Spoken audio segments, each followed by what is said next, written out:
नमस्कार दोस्तों, मैं आज आपको राजस्थान में मची सियासत का क्या हाल होगा, किसको क्या मिलेगा, किसको नहीं मिलेगा, सरकार जीतेगी हारेगी, कौन शय होगी, किसकी मात होगी, स्पष्ट हो जाएगा। आप देखिएगा कि आप पिछले 12 दिन से जिस प्रकार से राजस्थान की सियासत में हलचल मची हुई है वो किस बात की है कि आखिर मुख्यमंत्री को गुस्सा और जिस प्रकार का उन्होंने बोला सचिन पायलट के प्रति, वो सब रणनीति के तहत था कि पायलट मुख्यमंत्री का जवाब दें और वो डिस्क्वालीफाई की श्रेणी में आ जाए, क्योंकि आज उनका केस हाई कोर्ट में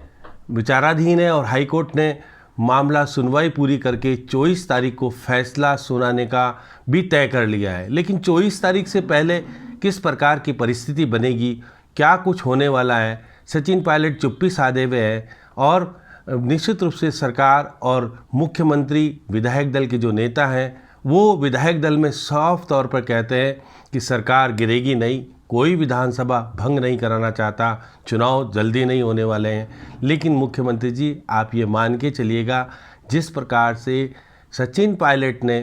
जो विद्रोह मचा करके आपकी सरकार की खिलाफत करना शुरू किया है, आप मान के चलिए आप अभी तो सुरक्षित हैं। आने वाले विधानसभा के फ्लोर में भी आप बहुमत साबित करेंगे, उसमें आपको कोई हरा नहीं सकता। चाहे भले सचिन पायलट खुद भी आ जाएंगे, उनके सारे समर्थित लोग भी आ जाएंगे, क्योंकि आज भी वो कांग्रेस के हैं। स्पष्ट रूप से आपने केवल 2 व्यक्तियों को निलंबित किया है और बाकी 17 लोग आपके हैं, 3 निर्दलीय हैं। निर्दलीयों को तो आप डिस्क्वालीफाई कराने में सक्षम हो जाएंगे, क्योंकि उनमें एसीडी का मामला भी दर्ज है और सब चीज़ों को लेकर के। लेकिन मुझे लगता है कि जिस प्रकार से आज कैबिनेट हुई और कैबिनेट में आपने बहुत बड़ा पैकेज भी आम जनता को देने की बात की और ये कोशिश की कि कोरोना के रूप में सरकार पूरी तरह सक्रिय होकर के काम कर रही है। लेकिन मुख्यमंत्री जी मैं आपको फिर एक सलाह भी देना चाहता हूँ। आप निश्चित रूप से प्रशासनिक दृष्टि से बहुत ही सक्षम हैं और आप 3 बार के मुख्यमंत्री हैं। इस कारण से अधिकारियों को आप दिशा निर्देश दे करके करते हैं फैसले, और निश्चित रूप से आने वाले टाइम में जिस प्रकार से चीफ सेक्रेटरी को आपने बदला, राजीव स्वरूप को चीफ सेक्रेटरी का चार्ज दिया, तो निश्चित रूप से आप सक्षमता से कुछ निर्णय कराने में भी सक्षम हो रहे होंगे। लेकिन मैं आपको एक ही सलाह देना चाहता हूं, क्योंकि हाईकमान तो आपके और सचिन पायलट के झगड़ों को सुलझा नहीं पाया। उसका कारण है कि समय रहते वो कार्यकारी अध्यक्ष के रूप में सोनिया जी है, उनकी तबीयत ठीक नहीं है, वो पूरी तरह नहीं दे पा रहे हैं राजनीति में। राहुल गांधी अब तक पूरी तरह जिम्मेदारी नहीं ले पाए, अगर जिम्मेदारी ले रहे होते तो वो निर्णय करने में सक्षम। कार्य समिति जो है वो बैठ कर के चर्चा नहीं कर पा रही सही तरीके से। क्यों? उसके कारण है कि देखिएगा प्रियंका गांधी भी किस तरह से हैं, क्या है, अभी स्पष्ट रूप से नहीं हो पाया है। सचिन पायलट ने निश्चित रूप से जो कदम उठाया, निश्चित रूप से कहा जा सकता है कि पार्टी में अंतर्कलह को बढ़ा दिया, सड़कों पे ला दिया, पार्टी को बदनाम करने की स्थिति ला दी। अगर यही चीज़ें आप निश्चित तौर पर पार्टी में रह के लड़ाई लड़ते, क्योंकि आप तो खुद प्रदेश अध्यक्ष थे, आपको ये आशंका हो रही थी कि आपको प्रदेश अध्यक्ष हटाया जाएगा और किसी दूसरे को लाया जाएगा, जिससे कि आप आने वाले समय में जो पार्टी के अंदर टिकट देने का जो देखिए जिला परिषद के चुनाव होने हैं और शहरी निकाय के चुनाव होने हैं,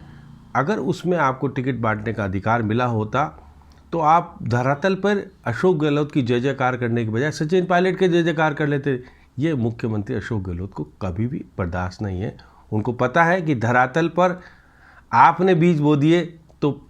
बाद में फल आप लेंगे, और यही मुख्यमंत्री जी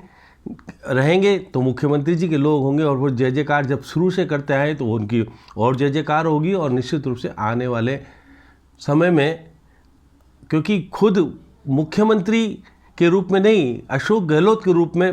पूरे प्रदेश की कांग्रेस में लोग खड़े हो जाएंगे, और वो क्योंकि आपको जब जनप्रतिनिधि के रूप में निर्वाचित हो जाओगे तो निश्चित रूप से किसकी जय जयकार करोगे? अशोक गहलोत ने बनाया। तो इसलिए मैं कह सकता हूं कि ये लड़ाई लंबी लड़ाई है और ये आपको अभी दिख नहीं रही है। निश्चित रूप से आने वाले समय में बहुत सारी चीज़ें, चर्चाएँ भी होगी, सड़कों पर आंदोलन भी होने को मिलेगा यदि सचिन पायलट कांग्रेस में नहीं रहते हैं और अब डिस्क्वालीफाई हो जाते हैं, तो मैं मान के चलता हूँ कि उनको बहुत बड़ी चुनौती सामने देखनी पड़ेगी। सरकार से भी लड़ना पड़ेगा, प्रतिपक्ष किस प्रकार से आपका सहयोग करेगा नहीं करेगा। अब आप नई पार्टी बनाएंगे, क्योंकि अभी तक तो हाई कोर्ट का फैसला नहीं आ जाता था, जब तक तो आप कुछ बोलेंगे नहीं। लेकिन हाई कोर्ट के फैसले से पहले यदि सदन में आ जाता है और वो वहाँ निर्णय हो जाता है तो भी अलग है। लेकिन आज मेरे को मान के चलता हूँ, विधानसभा अध्यक्ष ने जो कहा कि मैं कोर्ट का फैसले का इंतजार करूंगा, उसके बाद करूंगा, तो ये देखिएगा हो सकता हो कि 24 तारीख तक हो जाए। जैसे भैरू सिंह जी ने 15 दिन तक अपने विधायकों को चौकीडानी में रखा था, आपको पता हो इस सिचुएशन बनी थी, फिर उन्होंने हाउस में ही अपना शक्ति परीक्षण करके अपनी सरकार को बचाने का प्रयास किया था। हाईकमान ने कह दिया था, हाईकमान अटल बिहारी वाजपेयी और अडवाणी जी ने कहा था आपकी सरकार बचेगी नहीं, आप बीमार हो, आप दिल्ली में इंतजार कीजिए। लेकिन रामदास जी ने कहा नहीं, भैरू सिंह जी जयपुर जाएंगे और अपनी सरकार को बचाएंगे और करके दिखाएंगे। तो जब भैरू सिंह जी ने सरकार बचाने के साथ साथ अपने आप को राष्ट्रीय स्तर पर प्रचारित करने में सफल हो पाए। अब क्योंकि यहाँ राजस्थान में कांग्रेस हाईकमान कमज़ोर है, अब हाईकमान के लोग इतने दिन से यहाँ 4-5 लोग बैठे हैं, लेकिन क्योंकि प्रभारी कमज़ोर, हाईकमान कमज़ोर, तो फिर क्या होता है,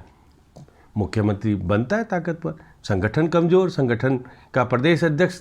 को बर्खास्त कर दिया, उप मुख्यमंत्री को बर्खास्त कर दिया। अब नए प्रदेश अध्यक्ष बने हैं, तो नए प्रदेश अध्यक्ष निश्चित रूप से जिसने बनाया उसकी निभाएंगे और वो उनको अपना वर्चस्व जमाने के लिए निश्चित रूप से वो निर्णय करने पड़ेंगे जो कि कौन चाहता है, मुख्यमंत्री जी चाहते हैं, उसके अनुरूप होगा, क्योंकि पार्टी को आगे बढ़ाना है। तो आप देखिए दोस्तों, आने वाला समय सचिन पायलट के भविष्य को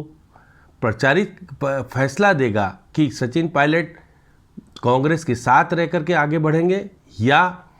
फिर विद्रोह की स्थिति करके डिस्क्वालीफाई होंगे और अपने नए दल के रूप में लाएंगे। कुछ कहने की स्थिति अभी तक, जब तक कि हाई कोर्ट का फैसला नहीं आया था, सचिन पायलट का फैसला और मुख्यमंत्री जी का मंत्रिमंडल का विस्तार, राजनीतिक नियुक्तियां, बहुत सारे फैसले अभी सब अंदर हैं, क्योंकि बीएसपी के लोग जो आप में आए हैं, क्योंकि आपने फैसला भी सचिन पायलट के स्तर पर नहीं कराया, प्रदेश स्तर पर नहीं हुआ, हाईकमान के स्तर पर हुआ। तो ये सब चीज़ें निश्चित रूप से समझ में आ रही थी कि किस प्रकार का अंतर्कलह की स्थिति बनी। जैसे आपने खुद ने कहा कि मेरी 18 महीने तक 15 महीने तक बातचीत नहीं होती है, तो बातचीत तो अब आप इसलिए कह रहे हैं कि अब वो मुख्यमंत्री उप मुख्यमंत्री नहीं है, ना ही प्रदेश अध्यक्ष, तो आप बोल रहे हैं। तो इसलिए मैं निवेदन करना चाहता हूँ, पार्टी हाईकमान से, कांग्रेस से भी निवेदन करना चाहता हूँ, वक्त है कि आप किसी तरह से संभालिए और स्थिति को स्पष्ट कीजिए। विधानसभा अध्यक्ष को से भी मैं आग्रह करता हूं कि आप, क्योंकि बहुत ही निष्पक्ष और कर्मठ हैं अपने क्षेत्र में, जिस प्रकार से आपने एक छोटी सी भूल की कि आपने जैसे ही कांग्रेस के मुख्य सचेतक ने आपको याचिका दी और आपने रातों रात जो कर दिया, उससे निश्चित रूप से कुछ लोगों ने शंका की कि आप तानाशाह हैं और आप निश्चित कर रहे हैं, क्या कर रहे हैं आप, जो निर्णय के अनुसार होना चाहिए पक्षपातपूर्ण रवैया अपनाने की शंकाएं पैदा कर रहे हैं, क्योंकि वो देखिए कह दिया ना। तो इसलिए मैं सब चाहता हूं कि राजनीति में क्या गुल नया खिलेगा, ये 24 तारीख को तक इंतजार कीजिए, विधानसभा का सत्र आने का इंतजार कीजिए, सब सफल हो जाएगा कहने के लिए कि प्रतिपक्ष